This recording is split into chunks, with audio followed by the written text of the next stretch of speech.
तन्वी आधीपासून सगळ्यांचा वापर करते, फक्त तिला कोणाचं काही घेणं देणं नाहीये. ज्या वेळेस ज्याची गरज पडते तेव्हा त्यांचा वापर करते. ती कधीच तिची चूक मान्य करत नाहीये. विशालच विनर आहे असली नाटकं करत नाही. तो जे आहे तसा राहतो. Real personality. अनुश्री जशी आहे तशी खेळत आहे, तीच विनर झाली पाहिजे. विशालचा गेम सगळ्यात स्ट्रॉंग आहे. संपूर्ण घरात तोच विनर आहे.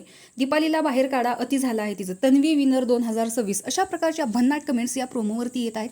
चला तर बघूया दीपाली आणि तन्वी या दोघींमध्ये कसला वाद आहे.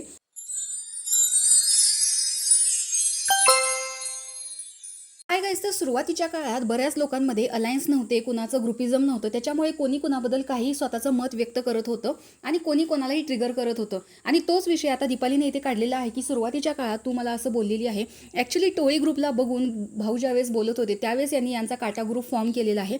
ग्रुप बनण्याच्या अगोदर यांचं प्रत्येकाबद्दल एक स्वतःचं पर्सनल असं मत होतं. हे राकेशने सुद्धा प्रभूबद्दल सांगितलेलं होतं की जर तो आत्ता आमच्या काटा गँगमध्ये नसता तर त्याला मी नॉमिनेट केलेलं असतं कठपुतलीच्या टास्कमध्ये. पण दीपालीचं कसं झालेलं आहे, गेम आता फिनालेकडे चाललेला असला तरी सुद्धा दीपाली अजून सुद्धा बॅकफुटलाच खेळताना दिसते.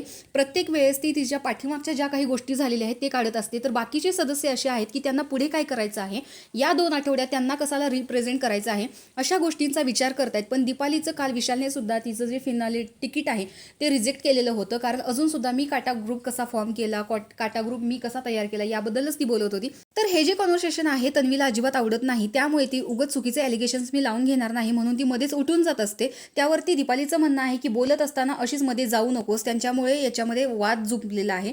तर आता गेम फिनालेकडे जात असताना अजून सुद्धा दीपाली पहिल्याच गोष्टी काढून जर भांडत बसत असेल तर या गोष्टीला काहीच अर्थ नाहीये. त्यामुळे दीपालीने घराच्या बाहेर गेलेलं तेच बरं आहे. तर तुम्हाला याच्याबद्दल काय वाटतंय कमेंट बॉक्समध्ये नक्की सांगा. अशाच रिव्ह्यूच्या अपडेटसाठी आपल्या चॅनलला सबस्क्राईब करा. तोपर्यंत बाय.